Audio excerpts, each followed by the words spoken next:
नमस्कार दोस्तों, मैं भास्कर मिश्रा स्वागत करता हूं आप सभी का देश के नंबर 1 एजुकेशन प्लेटफॉर्म अनअकैडमी पर और हमारे चैनल बैंक लैडर पर। आप सभी दोस्तों का स्वागत है। दोपहर के 12 बज चुके हैं मेरे दोस्तों। फटाफट सभी दोस्त साथी मित्र सेशन में जुड़ जाएं। एक सुपर मॉक टेस्ट जो कि आपके सभी बैंक एग्जाम के लिए बहुत इंपॉर्टेंट है, 12 बजे डेली लाते हैं हम बैंक लैडर चैनल पर। तो फटाफट अभी तक आपने चैनल को सब्सक्राइब नहीं किया है तो चैनल को सब्सक्राइब करिए और साथ साथ मेरे दोस्तों सेशन को लाइक और शेयर जरूर कर दें। मेरे प्यारे दोस्तों, मेरा नाम भास्कर प्रताप मिश्रा है। एक्सपीरियंस और सारी क्वालिफिकेशन आपके सामने दी गई है। आप मुझे फॉलो कर सकते हैं अकेडमी पर। I am plus verified educator और 9+ ईयर एक्सपीरियंस है टीचिंग में। GS current affair banking finance और इकोनॉमिक जैसे सब्जेक्ट को मैं देखता हूँ। स्ट्रॉन्ग लाइनअप बैचेस है मेरे दोस्तों आपके लिए यहाँ पर। इन बैचेस के साथ अपने आप को एनरोल करिए। डेली सुबह 10:30 बजे मेरे दोस्तों बैच आता है आपके लिए यहाँ पर प्लस में। 10:30 बजे 10:30 AM पर मेरे दोस्तों आपके लिए बैच आता है मॉर्निंग में। आप इस बैच के साथ अपने आप को एनरोल कर सकते हैं। बाकी दिग्गज फैकल्टीज भी यहाँ पे जुड़े हुए हैं। मैथ्स, रीजनिंग, इंग्लिश सबके साथ जुड़कर मेरे दोस्तों अपनी एग्जाम की तैयारी को आगे बढ़ा सकते हैं। बाकी बैचेस के साथ एनरोल करिए अपने आप को फटाफट मेरे दोस्तों। Triumph doubt batch for bank exam ये भी चल रहा है। पायनियर बैच भी रन कर रहा है मेरे दोस्तों। फटाफट स्पेशल प्राइस अलर्ट है आपके लिए, यानी कि अभी तक जो भी सब्सक्रिप्शन प्राइसेस थे उसमें एक्स्ट्रा 15% का आपके लिए और डिस्काउंट कर दिया गया है। तो फटाफट इस ऑफर का फायदा उठाइए, यानी कि 15% डिस्काउंट के बाद 10% एक्स्ट्रा डिस्काउंट है जो आप कोड को यूज करते हैं। स्पेशल प्राइसेस जो हैं आपके लिए बैंक के लिए 1 मंथ का सब्सक्रिप्शन जो है मेरे दोस्तों वो मात्र 1033 में है। 317 रुपये आपको यहाँ पर सेव हो रहा है मेरे दोस्तों। 3 मंथ की जब बात करते हैं तो 2601। 6 मंथ का सब्सक्रिप्शन 4131 में है। 1 ईयर का सब्सक्रिप्शन 4973 में मेरे दोस्तों और 2 ईयर का सब्सक्रिप्शन है 5967 में। तो ये ऑफर आपके लिए एकदम तूफानी ऑफर है, सोचिए मत, जुड़ जाइए फटाफट।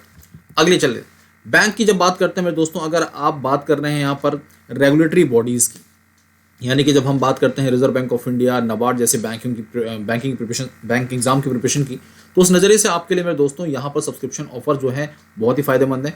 आप यहाँ पर जुड़ सकते हैं हमारे साथ इन ऑफर के साथ। 1 मंथ का सब्सक्रिप्शन मात्र 1301 में है। 3 मंथ का सब्सक्रिप्शन 3251 में। 6 मंथ का सब्सक्रिप्शन मेरे दोस्तों 5202 में है। अगर हम बात करें 1 ईयर के सब्सक्रिप्शन की तो 6503, 2 ईयर 7803 और 3 ईयर का 9104 में। तो ये सब्सक्रिप्शन प्राइसेस मेरे दोस्तों इतने डिस्काउंटेड हैं, आपको आज तक ऐसे प्राइसेस कभी भी नहीं मिले होंगे। इसके अलावा एसएससी में भी भारी डिस्काउंट चल रहा है।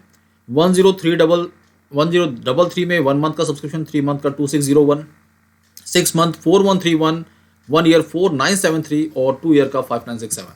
इन सभी ऑफर्स का फायदा उठाए मेरे दोस्तों। Bank exam subscription code use करिए मिश्रा 10। पर्सनल गाइडेंस आपको मिलती है प्लस, जो भी प्लस एडुकेटर प्लस कैंडिडेट्स हैं मेरे दोस्तों, इन कैंडिडेट्स को यहाँ पर personal guidance, student planner, study planner, test analysis, expert guidelines, study material सब मिलेगा मेरे दोस्तों आपको। तो आप फटाफट एक प्लस स्टूडेंट बनिए और जुड़िए इन सभी बैचेस के साथ और फायदा उठाइए सभी बेनिफिट्स का। तो मेरे दोस्तों रेज हैंड एक फैसिलिटी है, ये केवल प्लस स्टूडेंट्स के लिए है। आप लाइव क्लासेस में अपने बेस्ट एडुकेटर से अपने डाउट्स को क्लियर कर सकते हैं। तो जुड़िए प्लस के साथ मेरे दोस्तों और अपनी सारी दिक्कतों को सुलझाइए इस प्लेटफॉर्म पर। आपके लिए कॉम्बैट हर संडे को सुबह आता है मेरे दोस्तों। कॉम्बैट में पार्टिसिपेट करिए सुबह 10 बजे। सुबह 8 बजे आपके लिए करंट अफेयर का सेशन आता है, इसका हिस्सा बनिए। रात को 10 बजे मेरे दोस्तों आपके लिए सुपर मॉक टेस्ट आता है। आप इसमें जुड़कर अपनी 6 मंथ के करंट अफेयर की मॉक टेस्ट की तैयारी कर सकते हैं, यानी कि आने वाले एग्जाम की प्रिपरेशन अभी से ही शुरू कर सकते हैं। आज के डाउट पे अकेडमी नया इनिशिएटिव है, इसका इस्तेमाल करिए। और कैसे करना है, आपको जाना है एप्लीकेशन पर, डाउट एंड सॉल्यूशन पे क्लिक करिए, आज के डाउट पे क्लिक करिए, क्वेश्चन की इमेज को हाईलाइट करिए, क्रॉप करिए और सब्जेक्ट चूज करिए। पाइए लाखों सवालों का इंस्टेंट जवाब अनअकैडमी पर। रिपोर्ट एंड विन इनिशिएटिव मेरे दोस्तों बहुत ही अच्छा इनिशिएटिव है। आपको कोई भी वीडियो इनएप्रोप्रिएट और कंटेंट इनएप्रोप्रिएट दिखता है, आप रिपोर्ट कर सकते हैं। इसके लिए आपको जाना पड़ेगा वीडियो डिस्क्रिप्शन में। वीडियो डिस्क्रिप्शन में जाइए, लिंक पर क्लिक करिए मेरे दोस्तों। बाउंटी प्रोग्राम वहाँ पे लिंक दिया गया होगा आपको, उस पर क्लिक करिए, फॉर्म फिल करिए। किस पर्टिकुलर इंस्टेंस पर आपको वीडियो इनएप्रोप्रिएट दिखी है, कंटेंट इनएप्रोप्रिएट दिखा है, रिपोर्ट करिए और जीतिए एक्साइटिंग प्राइजेस। मेरे दोस्तों सवाल की शुरुआत करते हैं आज के सेशन में। पहला सवाल आपके सामने है। इस समय नेशनल कमीशन फॉर वीमेन यानी कि राष्ट्रीय महिला आयोग की वर्तमान अध्यक्षा कौन है? सही जवाब है रेखा शर्मा। यहाँ पर ये सही कर लीजिएगा मेरे दोस्तों, रेखा शर्मा यहाँ पर राइट आंसर है। रेखा शर्मा बिल्कुल सही जवाब है। यहाँ पे वर्मा लिखा है, इसको क्लियर कर दीजिएगा, रेखा शर्मा। अगली बात करें, रेखा मेनन नेस्कॉम से जुड़ी हुई हैं। Ashma Goyal monetary policy committee में मेंबर हैं। सुमा मंडल सेल की चेयरपर्सन है। निम्नलिखित में से वो कौन है जो कि नीति आयोग का फुल टाइम मेंबर नहीं है? मेरे दोस्तों, विवेक देबरॉय नीति आयोग के फुल टाइम मेंबर नहीं है, जबकि वीके पॉल, वीके सारस्वत और रमेश चंद ये फुल टाइम मेंबर हैं। वीके पॉल हेल्थ सेक्टर से आते हैं, VK Saraswat science and technology और रमेश चंद जो हैं वो एग्रीकल्चर सेक्टर के एक्सपर्ट हैं। निम्नलिखित में से वो कौन है जो कि 14th फाइनेंस कमीशन के चेयरमैन रह चुके हैं? तो मेरे दोस्तों, 14th फाइनेंस कमीशन का जब सवाल पूछा जाता है तो बहुत सारे बच्चे 15th कंफ्यूज होकर एनके सिंह लगाते हैं। NK Singh 15th finance commission के चेयरमैन है, 15वें वित्त आयोग के। YV Reddy 14th finance commission के चेयरमैन है। Vijay Kelkar 13th finance commission और सी रंगराजन मेरे दोस्तों 12वें वित्त आयोग के चेयरमैन रह चुके हैं। अगला सवाल, 15th फाइनेंस कमीशन जो है मेरे दोस्तों, इसके बारे में जिसकी जो रिपोर्ट है ये किन वर्षों के लिए इंप्लीमेंट होगी? तो 15th फाइनेंस कमीशन की रिपोर्ट मेरे दोस्तों 2020 से 25 तक के लिए इंप्लीमेंट होगी, याद रखिएगा। 14th फाइनेंस कमीशन की रिपोर्ट 2015 से 20 तक के लिए इंप्लीमेंट हुई है। एग्जाम में सवाल बन चुका है। फाइनेंस कमीशन जो है कौन से आर्टिकल में डिफाइन किया गया है? फाइनेंस कमीशन मेरे दोस्तों आर्टिकल 280 में डिफाइन किया गया है संविधान के, एक कॉन्स्टिट्यूशनल बॉडी है।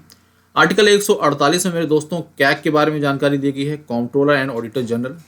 आर्टिकल 124 की जब बात करते हैं तो यहाँ पर CGI, chief justice of India, supreme court. Article 324 में मेरे दोस्तों जानकारी दी गई है इलेक्शन कमीशन की।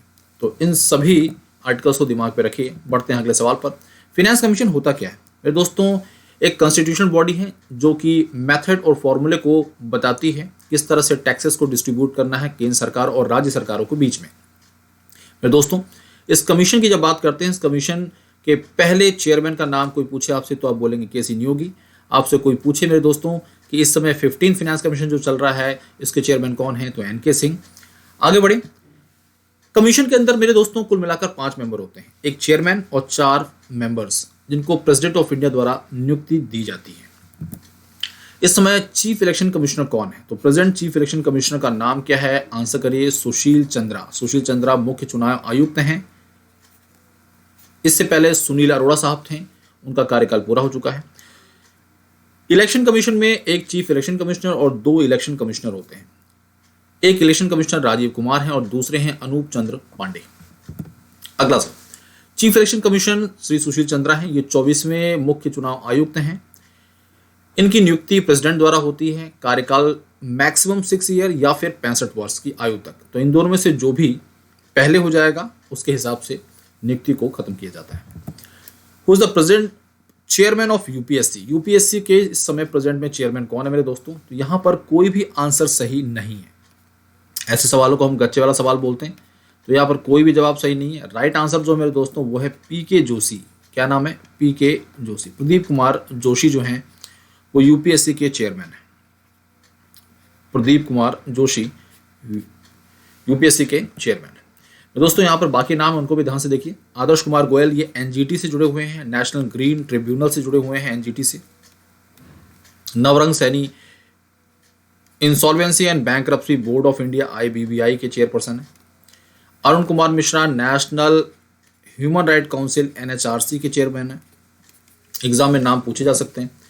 यूपीएससी की जब बात करते हैं मेरे दोस्तों तो कुल मिलाकर 9 से 11 मेंबर होते हैं। इस समय प्रेजेंट में एक चेयरमैन और साथ साथ में 10 मेंबर हैं।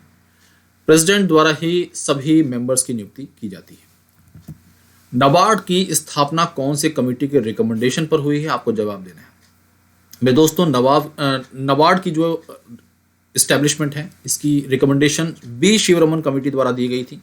बी शिवरमन की जब बात करते हैं मेरे दोस्तों, इनके द्वारा रिकमेंडेशन दी गई और फिर 12 जुलाई 1982 को नाबार्ड जैसी संस्था की स्थापना हुई। हेडक्वार्टर मुंबई में है और इस समय प्रेजेंट चेयरमैन का नाम GR चिंतला है। नरसिम्हन कमेटी जो है इसकी रिकमेंडेशन के थ्रू RRBs देश में स्थापित हुए थे, यानी कि क्षेत्रीय ग्रामीण बैंकों की स्थापना हुई थी, RRBs की स्थापना हुई थी। श्यामला गोपीनाथ की जब बात करते हैं तो अभी हाल में ही नए बैंक्स और स्मॉल फाइनेंस बैंक के लाइसेंस जो आए हैं उनके इवैल्यूएशन के लिए जो कमेटी का गठन किया गया है उस कमेटी की हेड श्यामला गोपीनाथ है।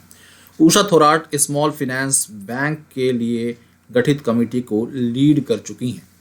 और श्यामला गोपीनाथ और उषा थोराट से संबंधित एक खास बात, ये दोनों ही रिजर्व बैंक ऑफ इंडिया की फॉर्मर डेप्यूटी गवर्नर रह चुकी हैं। आरबीआई के इतिहास में अभी तक कुल मिलाकर 3 ही महिला डेप्यूटी गवर्नर रही हैं। नरेंद्र मोदी जी द्वारा 16 नवंबर को मेरे दोस्तों 16 नवंबर को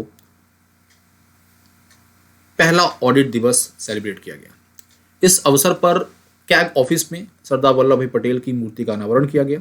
तो आपसे यहाँ पर पूछा जा सकता है कि फर्स्ट ऑडिट दिवस किस दिन मनाया गया, नवंबर 16 को, और ये कैग की उत्पत्ति को भी यहाँ पर रिलेट करता है। यानी कि कैग की शुरुआत, कंट्रोलर एंड ऑडिटर जनरल की जब बात करते हैं, इस पद की शुरुआत एक तरह से देखा जाए तो इसी दिन से हुई थी।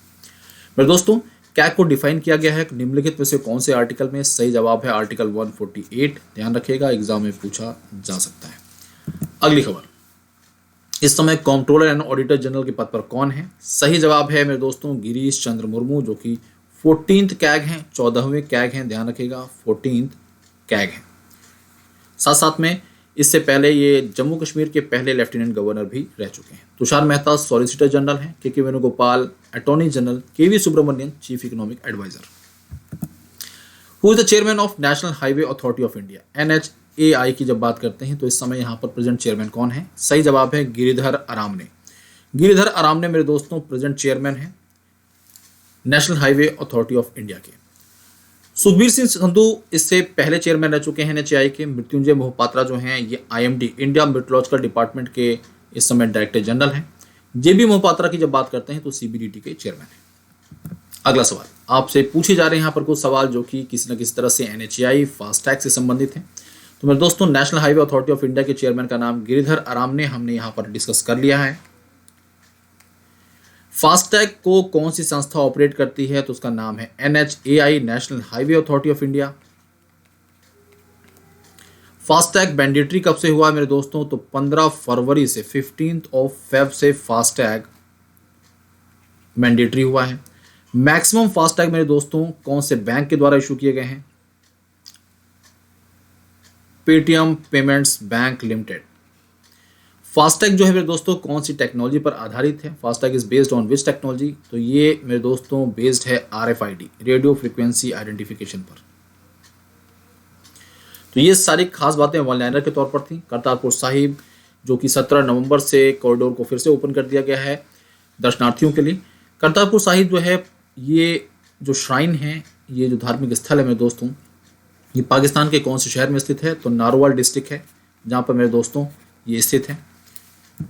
शकरगढ़ यहाँ पर देखिए दिया गया है, शकरगढ़ तहसील है और नारोवाल डिस्ट्रिक्ट में पंजाब प्रांत के पाकिस्तान में मेरे दोस्तों करतारपुर साहिब स्थित है। और ये हो सकते हैं कि टॉप टूरिस्ट अट्रैक्शन है पाकिस्तान का। वांगला फेस्टिवल जिसे 100 ड्रम फेस्टिवल भी बोला जाता है, ये भारत के कौन से राज्य में सेलिब्रेट किया जाता है? सही जवाब है मेघालय। जब हम मणिपुर, त्रिपुरा और मेघालय की बात करते हैं तो इन तीनों राज्यों की स्थापना मेरे दोस्तों 21 जनवरी को हुई थी। भारत और वो कौन सा देश है जिसके बीच में अभी हाल में ही कॉर्पोरेट एक्सरसाइज हुई है? तो थाईलैंड और भारत के बीच में कॉर्पोरेट एक्सरसाइज हुई है जो कि एक नेवी एक्सरसाइज है, नेवी ड्रिल है। कोऑर्डिनेटेड पेट्रोल जिसे बोलते हैं या कोऑर्डिनेटिंग पेट्रोल एक्सरसाइज बोलते हैं इसे। थाईलैंड की कैपिटल सिटी बैंकॉक है और करेंसी बाहत है। याद रखिएगा एग्जाम में पूछा जा सकता है। अभी हाल में ही वो कौन सा पेमेंट सर्विस प्रोवाइडर है मेरे दोस्तों या पेमेंट एप्लीकेशन है जिसने NPCI और एक्सिस बैंक के साथ टाई अप किया है रुपे कार्ड को लॉन्च करने के लिए? तो रुपे कार्ड को लॉन्च करने के लिए मेरे दोस्तों एक्सिस बैंक के साथ मिलकर NPCI के साथ मोबीक्विक ने एक इनिशिएटिव शुरू किया है और इस रुपे कार्ड का नाम भी रखा गया है मोबीक्विक रुपे कार्ड। तो मोबीक्विक रुपे कार्ड मेरे दोस्तों NPCI और एक्सिस बैंक के साथ मिलकर मोबीक्विक मार्केट में उतार रहा है। फोनपे की जब बात करते हैं तो इंश्योरेंस ब्रोकर के तौर पर लाइसेंस मिल चुका है फोनपे को। पेटीएम की जब चर्चाएं करते हैं दोस्तों तो पेटीएम देश का सबसे बड़ा IPO प्रेजेंट करने वाला कंपनी बन चुका है। गूगल पे की जब चर्चाएं करते हैं तो अभी हाल में state bank of India general insurance के साथ मिलकर ये हेल्थ इंश्योरेंस स्कीम मार्केट में उतार रहा है। निम्नलिखित में से वो कौन से खिलाड़ी हैं जिनको T20 वर्ल्ड कप 2021 में प्लेयर ऑफ द टूर्नामेंट के तौर पर अनाउंस किया गया है? तो मेरे दोस्तों प्लेयर ऑफ द टूर्नामेंट रहे डेविड वार्नर। ऑस्ट्रेलिया पहली बार T20 वर्ल्ड कप जीता है न्यूजीलैंड को हराकर 8 विकेट से। Who is the chairman of national commission for scheduled tribe? तो national commission for scheduled tribe मेरे दोस्तों चेयरमैन कौन है? शेड्यूल्ड ट्राइब के लिए चेयरमैन है हर्ष चौहान। बहुत सारे बच्चे अर्जुन मुंडा जी का नाम देते हैं। Arjun Munda tribal affair ministry संभालते हैं, खूंटी झारखंड से बिलोंग करते हैं। अगली बात आपसे पूछा जा रहा है नेशनल विमेन कमीशन की चेयरपर्सन कौन है? तो वर्तमान अध्यक्षा राष्ट्रीय महिला आयोग की कौन है? सही जवाब है मेरे दोस्तों रेखा शर्मा। इन पर चर्चा पहले भी हो चुकी है। सुमा मंडल सेल से जुड़ी हुई हैं steel authority of India limited. Poonam Gupta मेरे दोस्तों NCAER NCAER की जब चर्चाएं करते हैं, national council of applied economic research, ये एक थिंक टैंक है। अंशुला कांत वर्ल्ड बैंक, विश्व बैंक में MD के तौर पर कार्यरत हैं। भारत सरकार द्वारा भी हाल में वो कौन सी कंपनी है, सरकारी कंपनी, जिसको महारत्न का दर्जा दिया गया है। इस तरह से देश में टोटल नंबर ऑफ महारत्न कंपनियों की संख्या 11 हो गई है। सही जवाब है मेरे दोस्तों PFC, पावर फाइनेंस कॉर्पोरेशन। तो पावर फाइनेंस कॉर्पोरेशन मेरे दोस्तों देश की 11वीं महारत्न कंपनी बन चुकी है। एमी हंटर की जब बात करते हैं, एमी हंटर ये यंगेस्ट प्लेयर हो गई हैं जिनके द्वारा ODI में सेंचुरी मारी गई है। तो मेरे दोस्तों वनडे इंटरनेशनल में सेंचुरी स्कोर करने वाली सबसे यंगेस्ट खिलाड़ी एमी हंटर कौन से कंट्री से बिलोंग करती हैं? सही जवाब है आयरलैंड। तो आयरलैंड से बिलोंग करती हैं खिलाड़ी। आगे बढ़े, उस राज्य के बारे में जानकारी दीजिए मेरे दोस्तों जिसने स्टेट एनर्जी एफिशिएंसी इंडेक्स 2020 में टॉप किया है। राज्य है कर्नाटक। कर्नाटक से संबंधित एक और खास बात बता दें, पहला राज्य जिसने नेशनल एजुकेशन पॉलिसी 2020 को मेरे दोस्तों इंप्लीमेंट किया है। अगला सवाल, as per recent report release by finance ministry के द्वारा रिसेंट रिपोर्ट जो रिलीज की गई है उसमें कुल मिलाकर कितने जनधन खाते ओपन हो चुके हैं अक्टूबर 2021 तक? तो 2021 तक मेरे दोस्तों कुल मिलाकर 44 करोड़ जनधन खाते खुल चुके हैं। प्रधानमंत्री जनधन योजना की जब बात करते हैं तो 28 अगस्त 2014 को शुरू हुई, 7 वर्ष 2021 में पूरे हो चुके हैं। जनधन योजना वित्तीय समावेशन के अंतर्गत आने वाली सबसे बड़ी योजना है। आगे बढ़े, निम्नलिखित में से वो कौन है मेरे दोस्तों जो कि इंटरनेशनल लॉ कमीशन में अभी हाल में ही नियुक्त हुआ है? तो इंटरनेशनल लॉ कमीशन में अभी हाल में ही नियुक्त होने वाले निम्नलिखित में से कौन है? यहाँ पर एक गच्चे वाला सवाल है, आंसर जो मेरे दोस्तों है बिमल पटेल। क्या नाम है? बिमल पटेल। बिमल पटेल बिल्कुल सही जवाब है, राइट आंसर है। अगला सवाल, निम्नलिखित में से वो कौन है मेरे दोस्तों जो चेयरमैन के तौर पर नियुक्त हैं वर्ल्ड स्टील एसोसिएशन में? वर्ल्ड स्टील एसोसिएशन में सज्जन जिंदल मेरे दोस्तों चेयरमैन के तौर पर नियुक्त हुए हैं अभी हाल में ही, याद रखिएगा। यहाँ पर टीवी सोमनाथन मेरे दोस्तों दिए गए हैं। टीवी सोमनाथन जो हैं वो फाइनेंस सेक्रेटरी हैं और साथ साथ में मेरे दोस्तों टीवी नरेंद्रन की जब बात करते हैं तो मेरे दोस्तों ये यहाँ पर इस समय CII के प्रेसिडेंट हैं। टाटा स्टील के CEO हैं और CII के प्रेसिडेंट भी हैं। निम्नलिखित में से वो कौन है मेरे दोस्तों जो प्रधानमंत्री फसल बीमा योजना में चीफ एग्जीक्यूटिव ऑफिसर के तौर पर नियुक्त हुआ है? सही जवाब है रितेश चौहान, जिनको चीफ एग्जीक्यूटिव ऑफिसर के तौर पर नियुक्ति मिली है। Ramsevak Sharma national health authority में नियुक्ति है। सौरभ गर्ग UIDAI में, रमेश चंद नीति आयोग में full time member agriculture expert. मेरे दोस्तों सेशन की समाप्ति करते हैं। धन्यवाद। आप जितने भी दोस्त यहाँ पे सेशन में जुड़े हुए सभी का धन्यवाद ढेर सारा। सेशन को लाइक कर दीजिएगा, दोस्तों में शेयर कर दीजिए मेरे दोस्तों, और साथ साथ में एक खास बात, चैनल को सब्सक्राइब नहीं किया तो फटाफट सब्सक्राइब करिए। तब तक के लिए धन्यवाद, बाय, टेक केयर, जय हिंद, जय भारत।